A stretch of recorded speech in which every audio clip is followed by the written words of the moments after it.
হরে কৃষ্ণ। সকলকে স্বাগত জানাচ্ছি ভগবত স্টাডি ক্লাসে।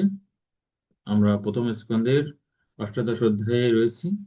অধ্যায়ের শিরোনাম মহারাজ পরীক্ষিত ব্রাহ্মণ বালকের দ্বারা অভিশপ্ত হলেন। আর এই অধ্যায়ের আজকে আমাদের দ্বিতীয় ক্লাসে আমরা আছি। জয় শিল প্রভুপাদ কি জয়।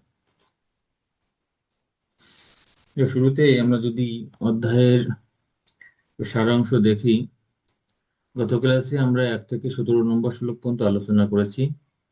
তার মধ্যে 1 থেকে 10 নম্বর শ্লোকে এখানে সংক্ষেপে পরীক্ষিত মহারাজের জন্ম, মৃত্যু এবং কলির সাথে তার আচরণ সম্পর্কে আলোচনা করা হয়েছে। তো খুব সংক্ষেপে 1 থেকে 3 নম্বর শ্লোক পর্যন্ত জন্ম, পরীক্ষিত মহারাজের আধ্যাত্মিক চেতনা, আত্মসমর্পণ এবং তার মহিমান্বিত মৃত্যু সম্পর্কে আলোচনা করা হয়েছে। 4 নম্বর শ্লোকে মহিমান্বিত মৃত্যু অর্থাৎ ভগবত বিষয়ে মগ্নতা এবং নিরন্তর কৃষ্ণ স্মরণ, এর মাধ্যমে কেউ যদি মৃত্যুকে বরণ করতে পারে, তো সেই মৃত্যুটা কোনো সাধারণ মৃত্যু নয়, আসলে সেটি মৃত্যুই নয়, সে মৃত্যুটাও মহিমান্বিত। 5 থেকে 6 নম্বর শ্লোকে, যদিও সে সময় পূর্ববর্তী অধ্যায়ে আমরা দেখেছিলাম কলিকে পরীক্ষিত মহারাজ তার রাজ্যে স্থান প্রদান করেছিলেন, কিন্তু তিনি তার শক্তি বিস্তার করতে পারেননি পরীক্ষিত মহারাজের আদর্শ শাসন ব্যবস্থার কারণে। তো 7 নম্বর শ্লোকে সেখানে বর্ণনা করা হয়েছে কলির মতন এত জঘন্য একজন ব্যক্তিকে পরীক্ষিত মহারাজ কেন তার রাজ্যে স্থান দিয়েছেন। কারণ কলির মধ্যে কিছু মহৎ গুণ রয়েছে। সেই মহৎ গুণটি কি? মহৎ গুণটি হচ্ছে যে কলির যুগে কেউ যদি কোনো খারাপ কাজের কথা চিন্তা করে, তাহলে তার কোনো পাপ হয় না, কিন্তু ভালো কর্মের কথা চিন্তা করলে তিনি পুণ্য বা স্বীকৃতি লাভ করেন। অর্থাৎ মানসিক অপরাধ কলিযুগে হয় না যতক্ষণ না পর্যন্ত সেটি কার্যে পরিণত হয়।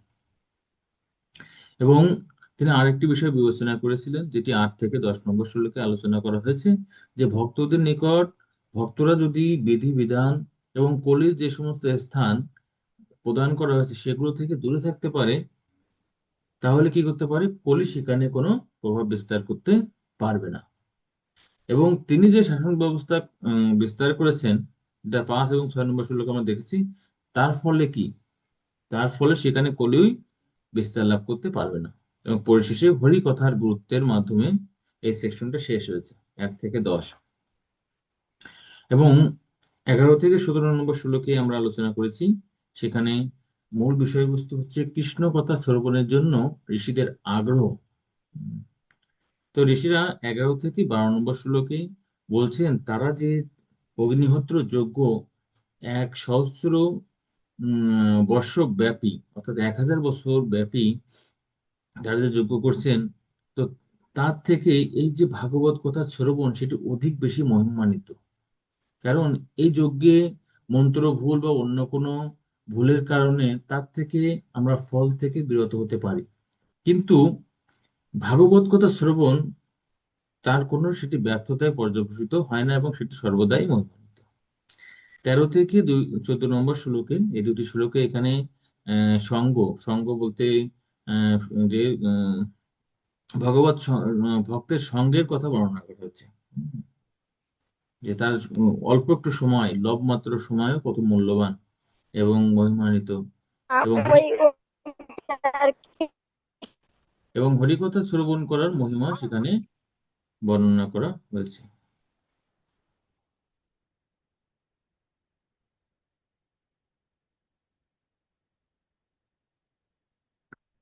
15 নম্বর শ্লোকে ভাগবতের বক্তা, শ্রোতা ও বিষয়বস্তুর বৈশিষ্ট্য, ভাগবতের আদর্শ বক্তাকে যিনি কৃষ্ণ ভক্ত, ঠিক আছে? আর শ্রোতা হচ্ছে কি, যে ভক্ত এবং কৃষ্ণ বিষয়ের কথা শ্রবণে তার উৎসাহ থাকতে হবে। এবং ভাগবত কথার বিষয়বস্তু হচ্ছে কি ভগবান এবং তার ভক্ত, সে সম্পর্কে আলোচনা করা আছে। এবং ছিল সুত গোস্বামী বলছেন এই 3 শ্রেণীর, ঠিক আছে, বক্তা হতে হবে কৃষ্ণ ভক্ত, কৃষ্ণ তত্ত্ববেতা, শ্রোতার থাকতে হবে ভাগবত কথা শ্রবণের আগ্রহ, এবং বিষয়বস্তু হবে কৃষ্ণ। তাহলে সেটি অত্যন্ত একটি, কি বলা হয়, তিনটির একটি সুন্দর কম্বিনেশন বলা হচ্ছে। এবং ঋষিরা তারা এই 16 এবং 17 নম্বর শ্লোকে বলছে যে আপনি পরীক্ষিতের বর্ণনা চালিয়ে যান, কারণ এরকম মহিমান্বিত ভক্তের কথা, ভগবানের কথা শ্রবণে আমাদের কোনো বিতৃষ্ণা নেই। তো আজকে আমরা আলোচনা করব মূলত 18 থেকে 31 নম্বর শ্লোকে। তো এর মধ্যে দুইটি সেকশন রয়েছে। প্রথমে 18 থেকে 23 নম্বর শ্লোকে সুত গোস্বামীর বিনয় এবং ভগবান শ্রীকৃষ্ণের তিনি মহিমা প্রকাশ করেছেন। কয়েকটি সেকশন, মাত্র 3টি সেকশনে ভাগ করা হয়েছে এই অংশটুকু। 18 থেকে 19 পর্যন্ত হরিনাম ও বৈষ্ণব সেবার শক্তি সম্পর্কে বর্ণনা করা হয়েছে। 20 থেকে 22 ভগবানের অতুলনীয় অবস্থান, ভগবানের প্রতি আসক্তি দেহের প্রতি অনাসক্তি নিয়ে আসে। এবং তিনি বলছেন যে যে ভগবানের লীলা তো অসীম, সেটা তো পূর্ণরূপে কেউ বর্ণনা করতে পারে না, তাই আমার উপলব্ধি অনুসারে আমি এই সমস্ত লীলাগুলি বর্ণনা করব। আরেকটি সেকশন আমরা আজকে আলোচনা করব 24 থেকে 31 পর্যন্ত। আর সেখানে মূলত এই সেকশনটুকুতে তৃষ্ণায় কাতর হয়ে পরীক্ষিত মহারাজ শ্রমিক ঋষির আশ্রমে গিয়েছিলেন এবং আহ, সেখানে সমাধান না পেয়ে একটি মৃত সর্প তার গলা যে পরিয়ে এসেছিলেন সে সম্পর্কে বলা হয়েছে। তো আগামী ক্লাসে আমরা আলোচনা করব 32 থেকে 50 পর্যন্ত। আর এখানে এই ঘটনাটি যখন জানতে পারলেন অনভিজ্ঞ শৃঙ্গী, অর্থাৎ শ্রমিক ঋষির পুত্র, তখন তিনি অভিশাপ প্রদান করেছিলেন। তো কয়েকটি সেকশন রয়েছে এখানে। শৃঙ্গীর দম্ভক্তি, পরীক্ষিত মহারাজের শৃঙ্গীর অভিশাপ, শৃঙ্গীর পিতার নিকট গমন, অভিশাপের জন্য শ্রমিক ঋষির অনুতাপ, রাজা না থাকার পরিণাম সমূহ, এবং শ্রমিক ঋষি তার পুত্রের জন্য ভক্তের কাছে প্রার্থনা করছেন। তো এই হচ্ছে বিষয়বস্তু। তো আমরা আমাদের আজকে দুইটি সেকশন রয়েছে, প্রথমে 18 থেকে 23 এবং পরবর্তী সেকশন 24 থেকে 31 নম্বর শ্লোক পর্যন্ত। 18 থেকে 23 সুত গোস্বামীর বিনয় এবং ভগবান শ্রীকৃষ্ণের মহিমা তিনি প্রকাশ করলেন। প্রথমে আমরা 18 নম্বর শ্লোক দেখব। এখানে মহাত্মাদের সেবা করার ফল, তাদের অনুকরণ এবং আলোচনা করলে কি হয় সে সম্পর্কে, ভক্ত সেবা করা মহৎ সেবা, সে সম্পর্কে বর্ণনা করছি। সুত উবাচ অহো বয়ম জন্ম ভীতবদ্ধ অস্ম বিদ্ধান বিত্তাপি বিলোম জাতঃ দুষ্কুল্যমাধিম বিধুনোতি শীঘ্রং মহত্তমানম অভিধান যোগঃ। হরে কৃষ্ণ। শ্রীল সুত গোস্বামী বললেন, আহা, যদিও আমার শঙ্কর বর্ণোদ্ভূত তথাপিও জ্ঞান বৃদ্ধ মহাপুরুষদের সেবা করার ফলে কেবল সফল জন্মা হয়েছি। এই প্রকার মহাত্মাদের সঙ্গে কেবল বার্তালাপ করার ফলেই নিম্নকুলে জন্মজনিত অযোগ্যতা অচিরেই বিদূরিত হয়ে যায়। হরে কৃষ্ণ। হরে কৃষ্ণ। তো এই শ্লোকে এখানে সুত গোস্বামীর বিনয় প্রকাশ পাচ্ছে। তো উবাচ সুত গোস্বামী বললেন, অহো, আহা, বয়ম মানে আমরা বা আমাদের, জন্ম ভৃত অদ্য অস্ম, আমাদের যে জন্ম বা অন্যান্য যে বিষয়গুলো রয়েছে, অদ্য মানে আজ, কি হয়েছে, যে বিদ্যান বিত্তাপি বিলোম যাতা, যে সুত গোস্বামী তিনি চিন্তা করছেন এখানে সুত শব্দটি যাদেরকে বলা হচ্ছে তারা হচ্ছে বিলোম জাতা। বিলোম জাতা মানে বর্ণ সংকর, তারা কিন্তু ব্রাহ্মণ নয়। তা আমরা জানি যে এই যে ভাগবত কথা প্রদান করবে বা কি বলে যাজন যজন পঠন পাঠন, এগুলো ব্রাহ্মণের কাজ। এগুলো তো শূদ্রের কাজ নয়, বা তার নিম্ন শ্রেণীর কোনো ব্যক্তির কাজ নয়। উম, তো তিনি বলছেন যে আহ কি আমি যদিও ছিলাম নিচু বর্ণের, তবুও কি, যে দুষ্কুল্যম আদিম, আমি যে জন্মগ্রহণ করছি নিচু কুলে, বিদুন অতি শীঘ্রম, খুব দ্রুতই সেটি দূরীভূত হয়েছে। কেন দূরীভূত হয়েছে? যে মহত্তমানাম অভিধান যোগ্য, আমি যে সেবা করেছি, কাদের সেবা করছি, তেমন আমি আপনাদের ভাগবত কথা শ্রবণ করছি, শ্রবণ করাচ্ছি, এটা হচ্ছে আপনাদের সেবা হচ্ছে। আমি যখন আমার গুরুদেব সুখদেব গোস্বামীর কাছ থেকে শ্রদ্ধাবনত চিত্তে এই ভাগবত কথা শ্রবণ করেছিলাম, তখন তার সেবা করা হয়েছে। তাই আমি সুখদেব গোস্বামী এবং আপনাদের মতন মহান ব্যক্তিদের সেবা করার ফলে যদিও আমার নিচু কুলে জন্ম হয়েছে, তবুও সেই যে সংকট বর্ণোদ্ভূত যে দোষ ছিল সেগুলো দূরীভূত হয়ে গেছে।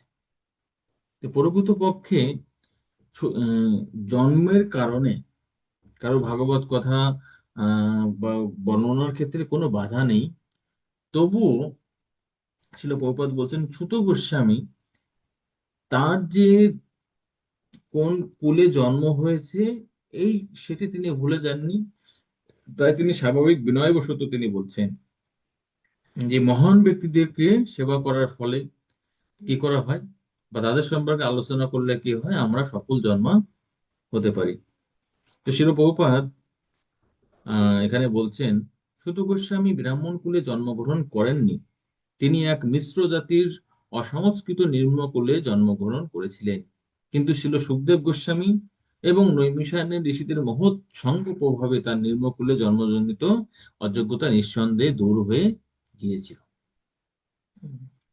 তাই এটা আমরা আসলে কোথায় জন্মগ্রহণ করছি সেটি গুরুত্বপূর্ণ নয়।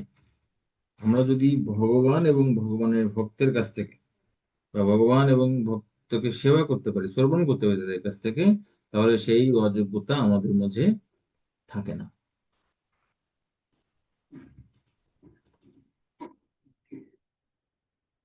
তো 18 নম্বর শ্লোকে মহৎ ব্যক্তিদের বা ভগবানের ভক্তের সেবা করার কথা, সেবা করার ফল সম্পর্কে বর্ণনা করা হচ্ছে।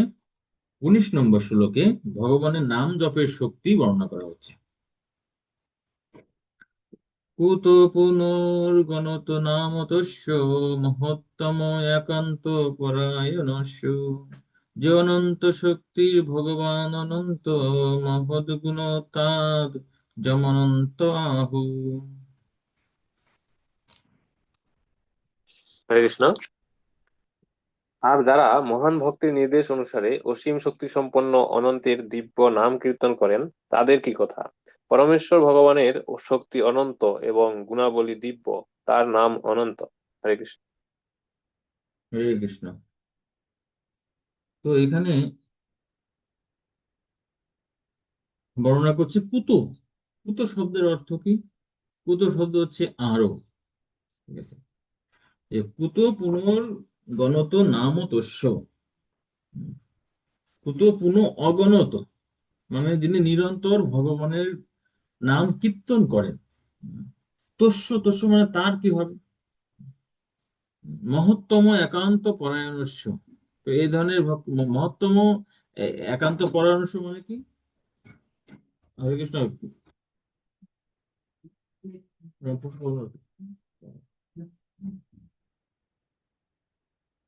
তো হচ্ছে মহত্তম একান্ত পরায়ণস্য। তো কেউ যদি মহত্তম একান্ত অর্থাৎ হচ্ছে ভগবানের ভক্তের, কিন্তু যদি কেউ যদি ভগবানের প্রতি শরণাগত হয়, ভগবানের ভক্তের প্রতি শরণাগত অর্থাৎ গুরুদেবের প্রতি শরণাগত হয়, তাহলে কি হবে? এবং তিনি হরিনাম জপ করেন। তো যো অনন্ত শক্তি ভগবান অনন্ত। ভগবানের শক্তি কেমন? ভগবানের শক্তি হচ্ছে অনন্ত। এমনকি ভগবান কতদিন আছে ভগবানের শক্তি ভগবান নিজেও গণনা করতে পারেন না। ভগবান অনন্ত। ঠিক আছে? ভগবানের অনন্ত প্রকাশ, অনন্ত গুণাবলী রয়েছে। মহৎ গুণাত্মাৎ যম অনন্তম আহু। এবং ভগবানের যে গুণাবলী রয়েছে অনন্ত, আহ ভগবানের নামও রয়েছে অনন্ত। তাই সেই ভগবানের কথা কীর্তন যিনি করেন তিনি নিঃসন্দেহে কি?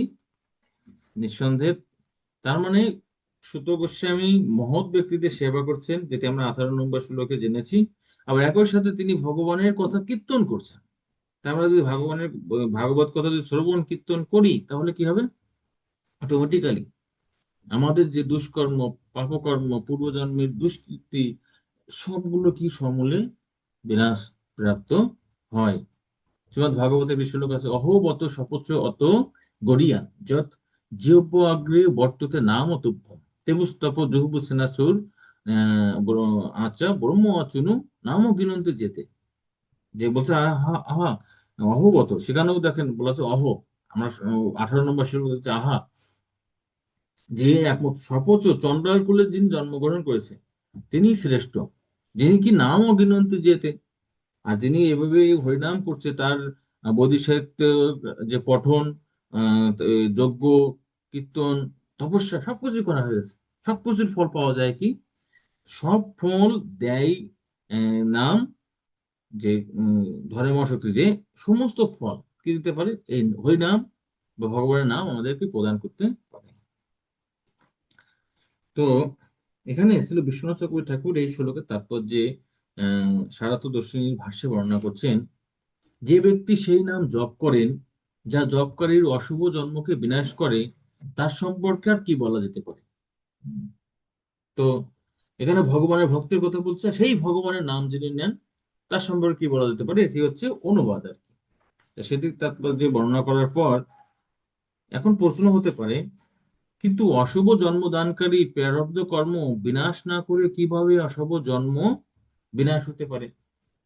অর্থাৎ আমি যে এই যে নিচুকুলে জন্মগ্রহণ করছি তার ফলে কি পূর্বজন্মের প্রারব্ধ কর্মের ফলের ফল, কিন্তু কিভাবে সেই আমার সেই প্রারব্ধ কর্ম এখনো তো শেষ হয়নি, তাহলে কিভাবে আমি এই দুষ্কুলজাত জন্মের ফল থেকে মুক্ত হতে পারি?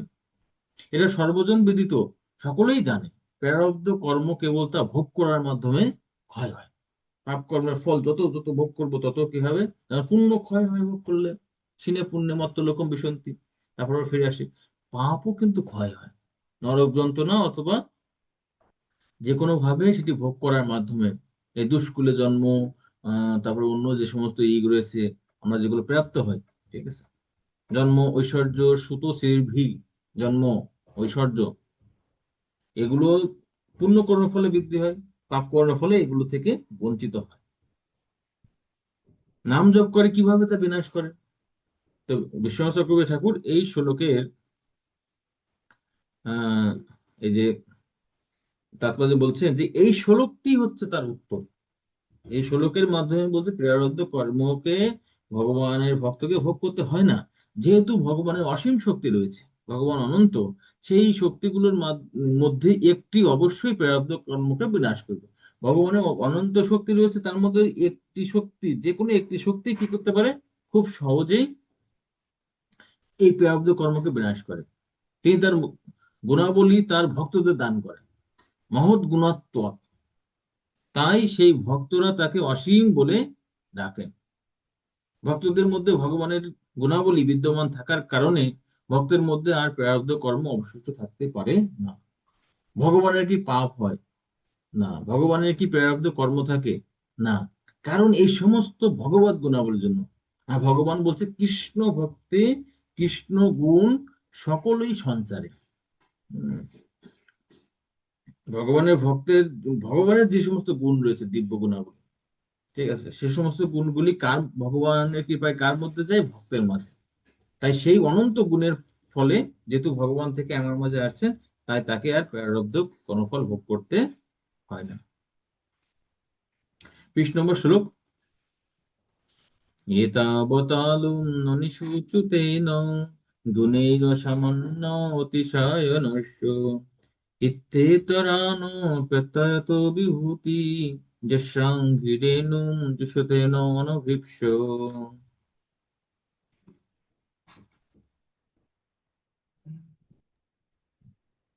হরে কৃষ্ণ। এইখানে প্রতিপন্ন করা হলো যে পরমেশ্বর ভগবান অনন্ত এবং কেউই তার সমতুল্য নন, তাই কেউই তার সম্বন্ধে বলতে পারে না। মহান দেবতারা তার মহান দেবতারা অনেক প্রার্থনা করেও যে লক্ষ্মী দেবীর কৃপা লাভ করতে পারে না, সেই লক্ষ্মী দেবী ভগবানের শ্রী পাদ পদ্মের সেবা করেন, যদিও ভগবান এই প্রকার সেবার আকাঙ্ক্ষী নন। হরে কৃষ্ণ। হচ্ছে এতাবতালুম ননুসূচিতেন। ননু সূচিতেন শব্দের অর্থ হচ্ছে বর্ণনা করা। তো বলছে সেই ভগবান যার নাম এত শক্তিশালী, যার ভক্ত এত মহান, এবং তাকে আশ্রয় করলে পূর্বজাত আমার দুষ্কর্ম দূরীভূত হয়। ননুসূচিতেন অর্থাৎ কেউ বর্ণনার মাধ্যমে, যেহেতু ভগবান অনন্ত, হম, আমরা জানি শেষ না, তিনি কি করছেন, পাতাল লোকে বসে তার সহস্র যে মুখপদ্ম থেকে তিনি ভগবানের শুধুমাত্র যে গুণগুলো রয়েছে, সেই গুণের যে হেডিং গুলো, সেগুলি গণনা করছেন অনন্তকাল ধরে। তাই কৃষ্ণের শেষতা না পাইয়া ধরে শেষ নাম, তার নাম হয়েছে শেষ, কারণ তিনি ভগবান শ্রীকৃষ্ণের যে গুণাবলীর যে হেডিং, তার শেষ তিনি অনন্তকাল ধরে করতে পারেননি, তাই তার নাম হচ্ছে শেষ। শেষ নাম ধরুন করছে যে না, ভগবানের নাম শেষ করা সম্ভব নয়। গুণীর সামান্য অতিশয় নস্য। ঠিক আছে। তো কেউ ভগবানের আবার সমান হতে পারে না। ঠিক আছে? যে এই জগতে অনেকে ঈশ্বর রয়েছে, কিন্তু কেউ পরমেশ্বর নয়। শিব, ব্রহ্মা, অন্যান্য যে সমস্ত দেবতা রয়েছে তারা নিয়ন্তা। এমনকি বিষ্ণু পুরুষ অবতার, তারা দেবতাদেরও নিয়ন্তা।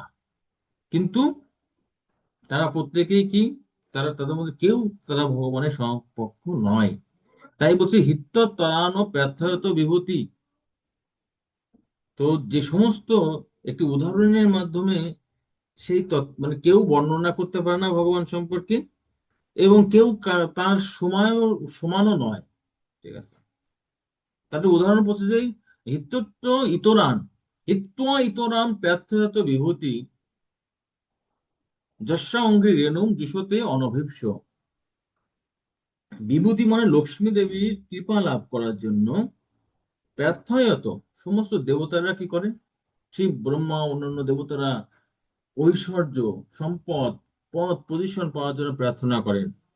কিন্তু লক্ষ্মী দেবী আবার কি করছেন, লক্ষ্মী দেবী হিত্বা ইতরান, এই যে সমস্ত দেবতা রয়েছে, তারা যেহেতু আসলে ভগবানের তুলনায় সেগুলো হচ্ছে ইতর বা নিকৃষ্ট, সে সমস্ত দেবতারা, তাই তাদেরকে তিনি হিত্বা ত্যাগ করছেন। যশাঙ্গি রেণুম যিশোতে অনভিপ্স। তিনি কি করেন, তিনি সর্বদাই ভগবান শ্রীকৃষ্ণের পাদপদ্মের সেবা করেন। হুম। আর এখানে বলছেন যুশোতে অনভিপ্স, কিন্তু ভগবানের কিন্তু সেই সেবার কোনো প্রয়োজন নেই। বিশ্বনাথ ঠাকুর বলছেন তার অর্থাৎ হচ্ছে তিনি সমস্ত দেবতারা যে লক্ষ্মী দেবীর প্রতি আকৃষ্ট, ভগবান কৃষ্ণ সেই লক্ষ্মী দেবীর প্রতি আকৃষ্ট নন। এভাবে ভগবান শ্রীকৃষ্ণের, তাই এর মাধ্যমে সুত গোস্বামী তার যে ভাগবত কথা বর্ণনায় অক্ষমতা প্রকাশ করছেন। কেউ তো তাকে বর্ণনা করতে পারে না, তাহলে আমি কিভাবে পূর্ণরূপে বর্ণনা করব? তাই আহ, ভাগবতের বক্তার এই গুণাবলী থাকা উচিত যে ভগবানের কথা, ভগবান অনন্ত মহিমা আমি বর্ণনা করতে পারি না, বা কেউ বর্ণনা করতে পারে না। আহ, তো তাৎপর্যের এই অংশটি পড়বেন। হরে কৃষ্ণ। গর্ভদক্ষায়ী বিষ্ণুরূপে পরমেশ্বর ভগবান তার নাভিপদ্ম থেকে এই জড়জগতের প্রথম সৃষ্ট জীব ব্রহ্মাকে সৃষ্টি করেন। তিনি তার নিত্য সেবায় যুক্ত লক্ষ্মী দেবীর গর্ভ থেকে তাকে উৎপন্ন করেননি। এইগুলি তার পূর্ণ স্বাতন্ত্র্য এবং পূর্ণতার কয়েকটি উদাহরণ। তাৎপর্য 20। হরে তো কৃষ্ণ। ভগবান যে হচ্ছে ইন্ডিপেন্ডেন্ট, স্বরাট, শ্রীমৎ ভাগবতের প্রথম শ্লোকে বলছে স্বরাট মানে স্বাধীন, এবং লক্ষ্মী দেবীকে তার যে প্রয়োজন নাই, তার জন্য কি লক্ষ্মী দেবী পাশে আছে, কিন্তু ব্রহ্মার তিনি জন্ম দিয়েছেন তার নারী পদ্মের মাধ্যমে। ভগবান হচ্ছে স্বয়ং সম্পূর্ণ।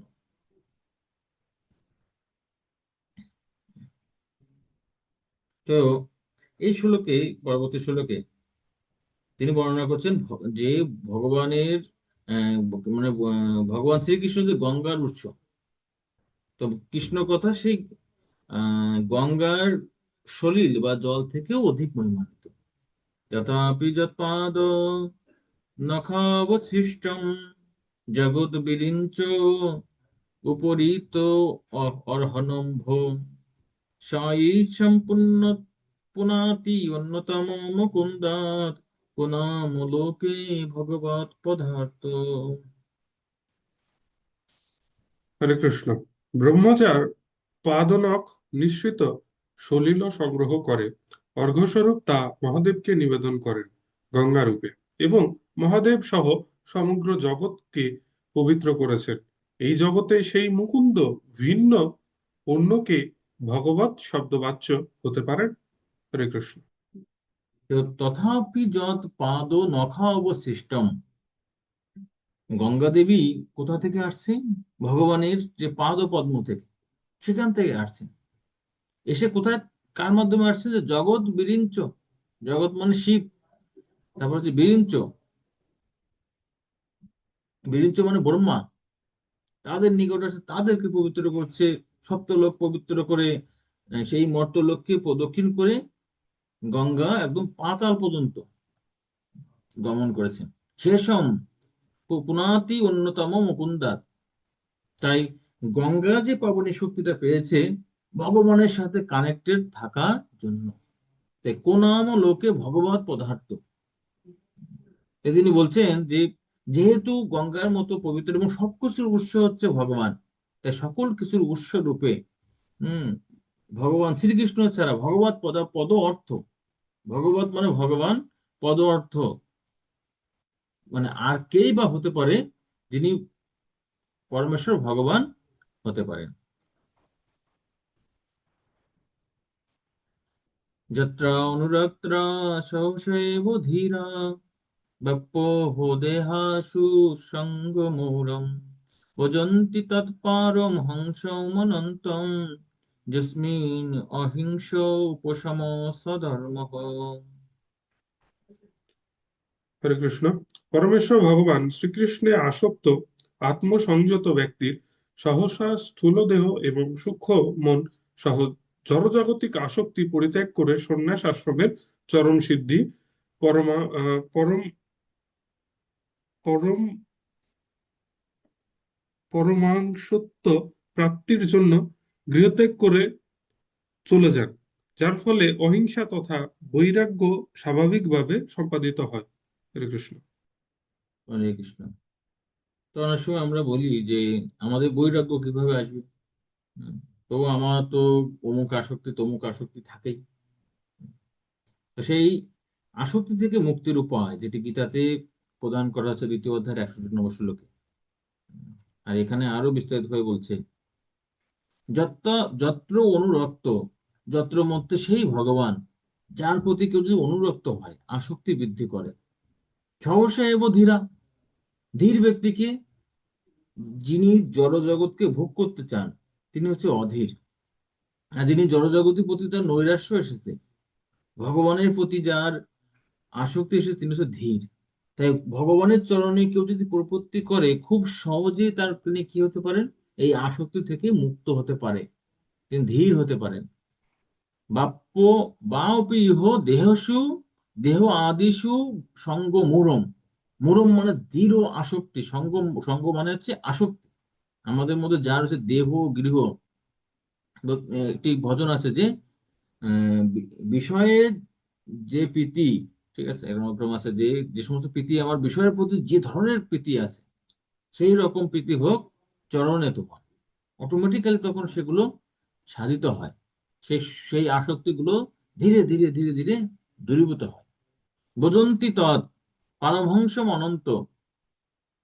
তো তিনি কি করেন, বোঝন্তি মানে তিনি লাভ করতে চান অথবা গৃহত্যাগ করেন, বা ভগবানকে তিনি লাভ করতে চান কিভাবে, এবং এই করে তিনি পরমহংস, পরমহংস কি করে, এই জাগতিক বিষয়বস্তুগুলো ত্যাগ করে শুধুমাত্র ভক্তি বিষয় বিষয়গুলো সেগুলোই আমি গ্রহণ করব। এটি হচ্ছে পরমহংসের কাজ। যেমন হংস কি করে, হংস দুধ এবং জল থেকে শুধুমাত্র দুধের স্বাদটি গ্রহণ করতে পারে। ঠিক তেমনি এই ধরনের ভক্তরা যারা ভগবানের চরণে আত্মসমর্পণ করছে, তারা কিন্তু এই জাগতিক অনিত্য বিষয়বস্তুকে খুব সহজে ত্যাগ করতে পারে। যস্মিন অহিংস উপশম স্বধর্ম। আর এর ফলে তার কি হয়, স্বাভাবিকভাবে, স্বাভাবিকভাবে অটোমেটিক্যালি যখন কেউ ভগবানের প্রতি ইয়ে হয়, অটোমেটিক্যালি জাগতিক বিষয়ের প্রতি তার এই বৈরাগ্য সাধিত হয়। আহ তাৎপর্য অংশটি পড়বেন তো। হরে কৃষ্ণ।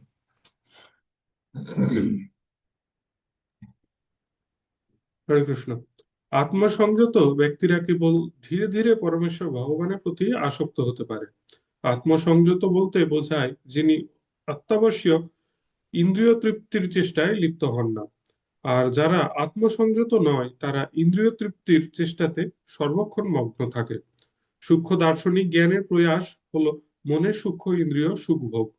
ইন্দ্রিয় তৃপ্তির প্রচেষ্টা মানুষকে অজ্ঞানের অন্ধকারাচ্ছন্ন পথে পরিচালিত করে। তাৎপর্য 22। হরে কৃষ্ণ। এখানে একটি বিষয় বলছে যে শুষ্ক দার্শনিক জ্ঞানের প্রয়াস হলো প্রত্যেকে কি করতে চায়, জড়জগৎকে ভোগ করতে চায়। আর আত্মসংযুক্ত ব্যক্তিরা এই জড়জগৎকে বা ইন্দ্রিয় তৃপ্তিতে তিনি মগ্ন হতে চান না। তো এখানে বলছে শুষ্ক দার্শনিক জ্ঞানের প্রয়াস হলো মনের শুষ্ক সূক্ষ্ম ইন্দ্রিয় সুখভোগ। ইন্দ্রিয় সুখভোগ স্থূল ভাবে হতে পারে, আবার সূক্ষ্ম ভাবে হতে পারে। তো কেউ যদি মানে শুষ্ক জ্ঞান বা শুষ্ক দর্শন অর্থাৎ কি যে ভগবানকে সাইড রেখে, ভগবানকে যদি এমনকি ভগবান যদি সেখানে মুখ্য পজিশন যদি না থাকে, যেমন ব্যাসদেব রচনা করছিল কি, ব্যাসদেব তিনি চিন্তা করছেন যে আমি যদি এই সমস্ত মানুষদের জন্য ধর্ম অর্থ কাম মোক্ষদায়ক যে রামায়ণ মহাভারত পুরাণ আদি রচনা করে তাহলে তারা মানে সন্তুষ্ট হবে। তো এই ব্যাসদেবের এই চিন্তা, এই মহান চিন্তাও কি, এই মহৎ চিন্তা হচ্ছে তার হচ্ছে মনের ইন্দ্রিয় সুখ প্রদান করছে যে আমি কত কিছুই না করলাম, কিন্তু প্রকৃতপক্ষে সেগুলো তার কোনো কল্যাণ করছে, নিজের কল্যাণ করেনি, অন্য কারোর কল্যাণ করেনি। তাই এখানে একটি উদাহরণ আমার বলছে যে মনের ইন্দ্রিয় তৃপ্তি হতে পারে এটি। তাই আমরা যত যা কিছু করি না কেন যদি সেটি যদি ভগবানকে সন্তুষ্ট না করে, যারা জ্ঞানী দার্শনিক জ্ঞানী তারা নিজেদেরকে খুব বৈরাগ্যপরায়ণ মনে করে, ঠিক আছে, তো এটিও একটি ইন্দ্রিয় তৃপ্তি যদি সেখানে ভক্তি না থাকে। হুম। তো তারপর আর একটি অংশ আছে, সেটি পড়বেন। হরে কৃষ্ণ। কৃত্রিমভাবে ইন্দ্রিয়গুলিকে জড়সুখ ভোগের প্রচেষ্টা থেকে নিরস্ত করার মাধ্যমে আত্মসংযম লাভ করা যায় না। পক্ষান্তরে ইন্দ্রিয়গুলিকে ভগবানের প্রেমময়ী সেবায় যুক্ত করার মাধ্যমেই কেবল তা সম্ভব হয়। ইন্দ্রিয়গুলিকে জোর করে দমন করা যায় না, পক্ষান্তরে উপযুক্ত কার্যে নিযুক্ত করার মাধ্যমেই কেবল তা সম্ভব হয়। তাৎপর্য 22। তো ইন্দ্রিয়গুলো হচ্ছে কি, মন এবং 10টি যে ইন্দ্রিয় রয়েছে জ্ঞানেন্দ্রিয় এবং কর্মেন্দ্রিয়, সেগুলোকে সংযত করার একমাত্র উপায় হচ্ছে কি, যে ভগবানের সেবায় সেটি নিযুক্ত করা। ছিল রূপ গোস্বামী বলছেন ভক্তির সংজ্ঞা ঋষিকেন ঋষিকেশ সেবনাম ভক্তির ঊর্ধ্ব। উম, সেবনাম ভক্তির, যে ইন্দ্রিয়ের দ্বারা ইন্দ্রিয়ের অধিপতি ভগবানকে সেবা করা হচ্ছে ভক্তি উচ্চতে, সেবনাম ভক্তির উচ্চতে। তাই অন্য কোনো রূপে পন্থা না, যেমন ছোট একটি বাচ্চাকে যতই আমরা চেষ্টা করি না কেন স্থির হয়ে থাকতে, সেটা না, কিন্তু তাকে যদি কোনো কাজে নিযুক্ত করা হয়, কোনো কাজে যদি ব্যস্ত রাখা হয়, তাহলে তার কিন্তু চঞ্চলতা কি হয়, দূরীভূত হয়। তাই আমাদের ইন্দ্রিয়েরও চঞ্চল, মনের চঞ্চলতা দূরীভূত করে, দূরীভূত করার প্র্যাকটিক্যাল পন্থা শিল প্রভুপাদ এখানে প্রদান করছে, যেটি এই 22 নম্বর শ্লোকে প্রদান করা হচ্ছে। ভগবানের সেবা করলে আমাদের ইন্দ্রিয়গুলো অটোমেটিক্যালি আমরা নিয়ন্ত্রণ করতে পারবো। অহমিপিষ্ট অর্জমন ভগবদ্ভি রাচক্ষ আত্ম বর্গ মহাত্র যাবন ইভ পতন্তা আত্মসামম পত্রত্রিন স্থা সমম বিষ্ণু গতিম বিপশ্চিত। হরে কৃষ্ণ। হরে কৃষ্ণ। হে হে সূর্য সদৃশ দীপ্তিমান ঋষিগণ, শ্রী বিষ্ণুর অপ্রকৃত লীলা আমি আমার জ্ঞান অনুসারে যথাসাধ্য বর্ণনা করার চেষ্টা করব। পাখিরা যেমন তাদের শক্তি অনুসারে আকাশে বিচরণ করে, তেমনই পণ্ডিতেরাও তাদের উপলব্ধি অনুসারে ভগবানের লীলা কীর্তন করেন। হরে কৃষ্ণ। হরে কৃষ্ণ। তো সুত গোস্বামী এখানে তার শক্তি অনুসারে ভগবানের কথা বর্ণনা করতে চাচ্ছেন। কেন? কারণ ভগবান হচ্ছে অনন্ত। ঠিক তেমনি ছিল কৃষ্ণদাস কবিরাজ গোস্বামী চৈতন্য চরিতামৃত বর্ণনের শুরুতেই তিনি বর্ণনা করছেন আকাশও অনন্ত, জৈসে পক্ষীগণ, যার যত শক্তি সে তত করে আরোহণ। আকাশ তো অনন্ত, সেখানে বিভিন্ন শ্রেণীর পক্ষী আছে। তো প্রত্যেকটি পক্ষী তার একটা লেভেল অনুযায়ী তিনি আকাশে উচ্চে অবস্থান করেন। তো ঠিক তেমনি তিনি এখানে বলছেন যে অহমি পৃষ্ঠ অর্জমানো ভবদ্বি রচক্ষ আত্ম মহাত্র জাভান, ঠিক আছে। তো আমি কি করব, আমি আমার যে ক্ষমতা রয়েছে যথাসাধ্য বলার চেষ্টা করব, কিন্তু আমি যে 100% বলতে পারবো, এখানে সুত গোস্বামী বলছেন কারণ ভগবান অনন্ত। এখানে বলছে ইভো ইভো পতন্তি পতন্তি আত্মসমম পত্র তৃণ, যেমন পাখিরা যেমন আকাশে ওড়ে, ঠিক তেমনই কি করব, তাদের লেভেল অনুযায়ী আমার সামর্থ্য, আমার উপলব্ধি অনুসারে, হুম, আমার গুরুদেব আমাকে যেভাবে বলছে, তাই শাস্ত্র যখন উপস্থাপন করতে হয় কাউকে অনুকরণ করা উচিত নয়, নিজের উপলব্ধি থেকে সেটা বলতে হয়। আপনি যতটুকু বুঝছেন ততটুকু পালন করতে, সেভাবেই বলতে হবে। তোতা পাখির মতো বললে হবে না।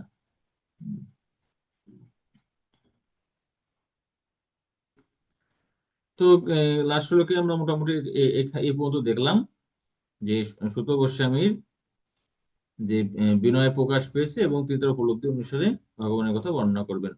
তাৎপর্যের এই অংশটি পড়বেন কেউ? হরে কৃষ্ণ।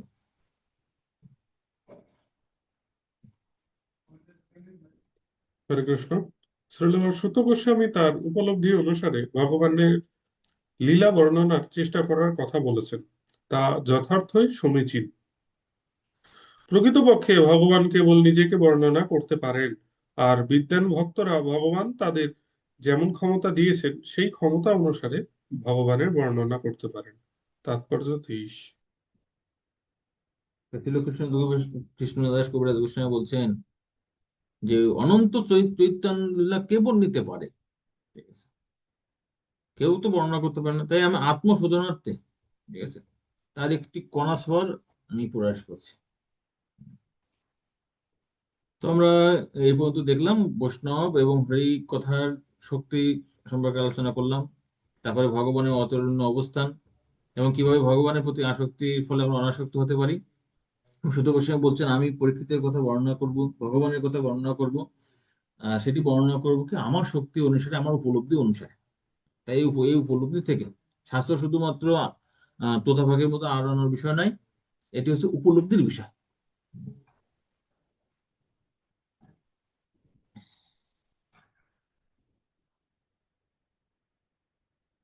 তো এখন আমরা আলোচনা করব আমাদের দ্বিতীয় সেকশনে যে বিষয়টি রয়েছে, সেটা হচ্ছে 24 থেকে 31। সৌম্যক ঋষির আচরণে পরীক্ষিত ক্ষুব্ধ হলেন। আর এখানে মূলত যে বিষয়টি আমরা আলোচনা করব সেটা হচ্ছে তৃষ্ণায় কাতর হয়ে তিনি সৌম্যক ঋষির আশ্রমে যাবেন এবং সেখানে গিয়ে পরীক্ষিত মহারাজ সমাদর না পেয়ে একটি মৃত সর্প সেই সৌম্যক ঋষির গলায় তিনি দিয়ে আসেন।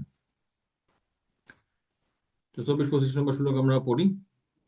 একদা ধনুর উদ্যম বিচরণ মৃগ বনে, মৃগানুগত শ্রান্ত সুদিত ত্রিশত ভীষণ, জলাশয়ম আচক্ষণ প্রবিশেষ পরিবেশ তমাশ্রমম, যদস্য মুনিমাসিনম শান্তম মিলিত লোচনম। হরে কৃষ্ণ। এক সময় মহারাজ পরীক্ষিত সরাসনে ষড়যোজন করে মৃগয়ার্থে বনে মৃগের অনুসরণ করতে করতে অত্যন্ত ক্লান্ত এবং ক্ষুধা ও পিপাসায় কাতর হয়ে পড়লেন।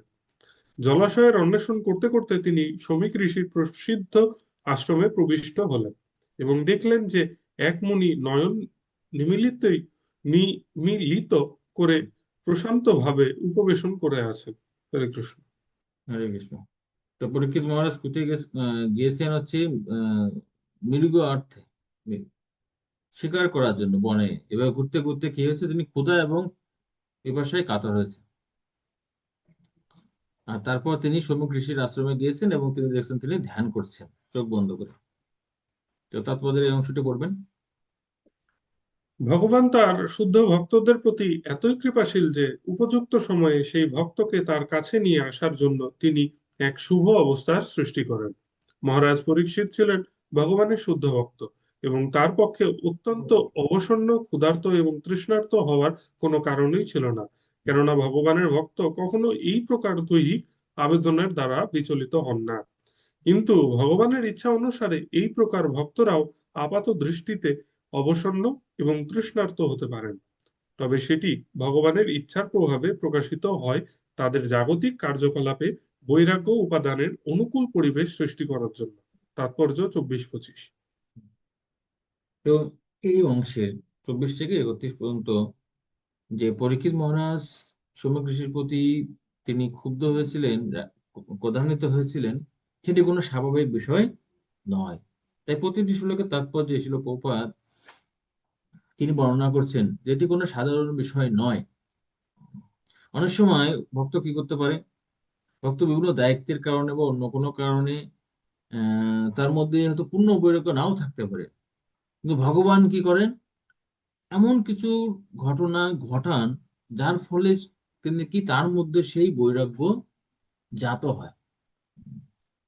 তাই আসলে প্রকৃতপক্ষে এই যে ঘটনাটি এই লীলার শুরুতেই ছিল, প্রভুপাদ বলছেন, এই অংশের শুরুতেই বলছেন যে এটি হচ্ছে ভগবানের ইচ্ছার প্রভাবে সম্পাদিত হয়েছিল। তো কেন ভগবানের এই ধরনের ইচ্ছা আসলো? তো শিল প্রভুপাদ এখানে বলছেন, যদি ভগবানের ইচ্ছায় অর্জুনের আত্মীয় স্বজনের প্রতি স্নেহজনিত মোহ উৎপন্ন না হতো, তাহলে ভগবানের শ্রীমুখ থেকে ভগবদ গীতার বাণী প্রকাশিত হতো না। তেমনি যদি সেই সময় পরীক্ষিত মহারাজ অবসন্ন ক্ষুধার্ত তৃষ্ণার্ত না হতেন, তাহলে ছিল সুখদেব গোস্বামীর মুখ থেকে শ্রীমদ ভাগবত নিঃসৃত হতো না। তেমন এর উদ্দেশ্য কি? অর্জুনের ক্ষেত্রে এই উদ্দেশ্য হচ্ছে ভগবত গীতাকে জগতের বাসীকে প্রদান করা, প্রকাশ করা। আর সুখদেব গোস্বামীর ক্ষেত্রে কি, যে আহ শ্রীমদ ভাগবত কথা এই জগতে প্রচার করার জন্য তার মাঝে আপাত দৃষ্টিতে এই মোহজনক অবস্থার সৃষ্টি হয়েছে। প্রতিরুদ্ধে ইন্দ্র প্রাণ মনোবুদ্ধি উপারতম স্থানোত্তরায় পরম প্রাপ্তম ব্রহ্মভূতম অবিক্রয়ম। সেই মুনির ইন্দ্রিয়, প্রাণ, মন এবং বুদ্ধি সমস্ত জড় বিষয় থেকে প্রত্যাহত হয়েছিল এবং তিনি জাগ্রত, স্বপ্ন ও সুষুপ্তি এই ত্রিবিধ অবস্থার অতীত তুরীয় পদ প্রাপ্ত হয়েছিলেন বলে তিনি ব্রহ্মভূত ও নির্বিকার ছিলেন। তো পরীক্ষিত মহারাজ যে সেখানে এসেছেন, সেই মুনি কিন্তু সেটি জানতেন না। কারণ তিনি একদম সেই সমাধির চরম স্তরে, যেখানে তিনি ব্রহ্মকে উপলব্ধি বা ভগবানকে উপলব্ধি করতে পারছেন, সেই স্তরে তিনি প্রাপ্ত হয়েছেন।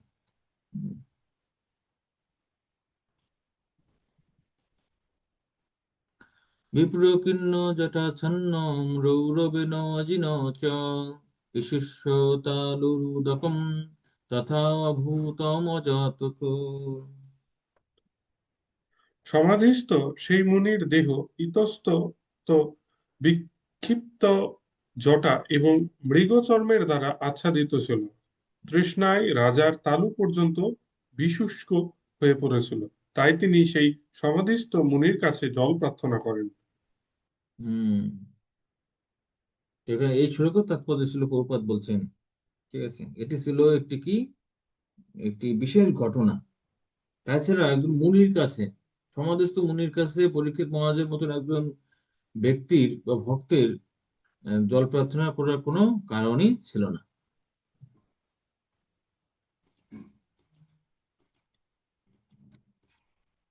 অলব্ধ তিন ভূমাদির অসংপ্রাপ্ত অর্ঘ্য সুনৃত অবজ্ঞাতম ইবাত্মনম মন্যমান চুকপহ। রাজা যখন দেখলেন যে মুনি তাকে তৃণাসন, স্থান, অর্ঘ্য কিছুই প্রদান করলেন না, এমনকি প্রিয় বচনে সম্ভাষণও করলেন না, তখন তিনি নিজেকে অব অবমানিত মনে করে অত্যন্ত ক্রোধান্বিত হলেন। উম, তো এখানে এই শ্লোকে শিল প্রভুপাদ বলছেন যে সাধারণ শিষ্টাচার, যদি গৃহে কোনো অতিথি আসে তাহলে কি করা উচিত। এখানে বলছে মিনিমাম শিষ্টাচার। রাজা কিন্তু এটি আশা করেননি যে তাকে বিশাল আসন সিংহাসন প্রদান করতে হবে। তিন আসন কুশাসন দিলেও হবে, তারপর তাকে কিছু অর্ঘ্য প্রদান করতে পারে, কিছু না থাকলে অন্তত পক্ষে মিষ্ট ভাষায় কথা বলতে পারে, একটু জল দিতে পারে, কিছুই করেননি। আর যেখানে পরীক্ষিত মহারাজ, তিনি কোনো সাধারণ ব্যক্তি না, তাই তিনি কি অত্যন্ত প্রধানিত হয়েছেন। শিল প্রভুপাদ বলছেন, যেমনকি যদি শত্রু যদি গৃহে আসে, তাকে স্বাগত জানানো একজন গৃহস্থ ব্যক্তির বা প্রত্যেকটি ব্যক্তির কর্তব্য। তো এই যে ঘটনা বলার পরে উম ছিল ছিল সুত গোস্বামী এই যে পরীক্ষিত মহারাজ, এই ঘটনাটি কোনো স্বাভাবিক ঘটনা নয় সে সম্পর্কে এই শ্লোকটি বলছেন। অভূতপূর্ব সহসা ক্ষুর অভ্যামাদিত্য আত্মনঃ ব্রাহ্মণ পুত্তা ভূত ব্রহ্মণ মৎসর মন্যরেব চ। হে ব্রাহ্মণগণ, ক্ষুধার্ত এবং তৃষ্ণার্ত মহারাজ পরীক্ষিতের সেই ব্রহ্মর্ষির প্রতি ক্রোধ এবং মৎসরতা ছিল সম্পূর্ণ অভূতপূর্ব। পূর্বে রাজা কখনো এইরকম আচরণ করেননি। তো পূর্বে এরকম হচ্ছে অভূতপূর্ব, আগে আগে কখনো এরকম ঘটনা ঘটেনি। তার অর্থাৎ কি, কোনো বিশেষ কারণে অথবা বিশেষ মোহের কারণে এই ধরনের ঘটনা ঘটেছে। কারণ যদি ব্রাহ্মণ, তারপর হচ্ছে শিশু, স্ত্রী, হুম এরা যদি কোনো অপরাধ করেও থাকে, তাহলে কি, বা রাজা তারা কোনো অপরাধ করলেও সেই অপরাধে তাদের হয় না, তাদের পজিশনের কারণে সেগুলো থেকে তারা হয়। তো পরীক্ষিত মহারাজ, যে এই যে ঘটনাটি হয়েছে, তো এটি হচ্ছে আগে ঘটনা ঘটেনি, অর্থাৎ এটি হচ্ছে ভগবানের ইচ্ছায় সম্পাদিত হয়েছে। সহতু ব্রহ্ম ঋষেরাংশে গতাসু মুরগম রুষা বিনির্গচ্ছন ধনুর্কোট্টা নিধায় পুরমাগতঃ। এইভাবে অপমানিত হয়ে মহারাজ পরীক্ষিত ক্রোধবশত ব্রহ্মর্ষির স্কন্দদেশে একটি মৃত সর্প ধনুকের অগ্রভাগ দ্বারা স্থাপন করে তার রাজপ্রাসাদে প্রত্যাবর্তন করলেন। তো পরীক্ষিত মহারাজ তখন কি করছেন, ছিল বিষ্ণু ঠাকুর বলছেন, ও তুমি আমাকে যেভাবে অভ্যর্থনা প্রদান করছো, তাতে তোমার এই সর্পের মালাটি কি যোগ্য। তুমি যেমন আমাকে যোগ্যভাবে অভ্যর্থনা করছো, তাই তোমাকে তোমার ঠিক এই যোগ্য মাল্য হচ্ছে সর্প মাল্য, মৃত সর্প মাল্যই হচ্ছে তোমার যোগ্য। এভাবে তিনি চিন্তা করে কি করছেন, তাকে সেই মৃত সর্পটি গলায় দিয়ে তিনি তার গৃহে ফিরে আসছেন। এষ কিম নিভৃত শেষ অকারণ মিলিতে নক্ষণা মৃগো সমাধিরাহসিত কিম নু স্যাদ শত্রু বন্ধুভি। গৃহে প্রত্যাবর্তন করে তিনি মনে মনে ভাবতে লাগলেন, সেই ঋষি কি সত্যি সত্যি তার ইন্দ্রিয় সমূহ একাগ্র করে নিমিলিত নেত্রে ধ্যান করেছিলেন, নাকি একজন ক্ষত্র বন্ধুকে অভ্যর্থনা না করার জন্য সমাধিমগ্ন হওয়ার ভান করেছিলেন। হরে কৃষ্ণ। তো যখন তিনি ফিরে আসছেন মৃগ থেকে, তো কিছুক্ষণের মধ্যে তিনি কিন্তু তার কিন্তু যে স্বাভাবিক অবস্থানে ফিরে আসছেন, এবং তিনি চিন্তা করছেন যে আসলেই কি তিনি কি ধ্যানমগ্ন ছিলেন, নাকি এখানে তিনি ওই সময় তিনি ভাবছেন নিজেকে রাজা, যে আমাকেও তিনি অভ্যর্থনা জানাচ্ছেন না। কিছুক্ষণ পরেই তিনি নিজেকে কিন্তু ক্ষত্র বন্ধু, ক্ষত্র বন্ধু মানে কি, যিনি ক্ষত্রিয় কুলে জন্মগ্রহণ করছেন কিন্তু ক্ষত্রিয়ের কোনো গুণাবলী নাই। তো এটা হচ্ছে ভক্তের মনোভাব, তার কিন্তু তার যে মানে যে নিজস্ব চেতনা কিন্তু তিনি ফিরে পেলেন। তখন তিনি কিন্তু এটি এর জন্য তিনি চিন্তা করছেন। তো শিল প্রভুপাদ বলছেন, সৎ ব্যক্তির মন কোনো ভুল করা মাত্রই অনুতপ্ত হয়। রাজা তার পূর্বকৃত কর্মের ফলে এভাবে আচরণ করেছিলেন, তা বিশ্বনাথ চক্রবর্তী ঠাকুর এবং ছিল জীব গোস্বামী স্বীকার করেননি। তো তিনি কি কি জন্য এই কর্মটি করছেন, তিনি এই কর্মটি করছেন হচ্ছে ভগবানের বিশেষ ইচ্ছা। আমরা অনেক সময় পাপ কর্ম করি কিসের মাধ্যমে, আমাদের পূর্ব কর্মের পূর্ব জীবনের কর্ম অথবা পাপ কর্মের ফলে মানুষ আরো বেশি পাপ কর্ম করতে উদ্বুদ্ধ হয় বা করে থাকে। তাই এটা তার কর্মফল ছিল না, মূলত ছিল প্রভুপদ একদম এই অংশটুকু। আমাদের কাছে যেহেতু এটি একটি অন্যরকম ভাবে লাগতে পারে, যে পরীক্ষিত মহারাজ যিনি কলিকে শাসালেন, তিনি এই ধরনের একটি কর্ম করতে পারলেন। তাই প্রকৃত বিষয়টি ছিল সেটি হচ্ছে যে ভগবানের ইচ্ছা, সেটিকে আমাদেরকে উপলব্ধি করার জন্য বারবার তাৎপর্য ছিল প্রভুপাদ এই বিষয়টি উপস্থাপন করছেন। তো আমরা 24 থেকে 31 নম্বর শ্লোক পর্যন্ত দেখলাম, সম্যক ঋষির আচরণে পরীক্ষিত ক্ষুব্ধ হলেন, সেই ঘটনাটি। তো আগামী ক্লাসে আপনারা আহ যে 18 অধ্যায়ের 48 নম্বর শ্লোকটি পড়ে আসবেন। খুব সুন্দর শ্লোক। আর দুইটা প্রশ্ন আছে, কেউ স্ক্রিনশট দিয়ে রাখবেন। হুম, আচ্ছা। জয় শিল প্রপাত কি, উপস্থিত গৌর ভক্ত মন্ডলী কি, নিতাই গৌর প্রেমানন্দে হরি হরি বল।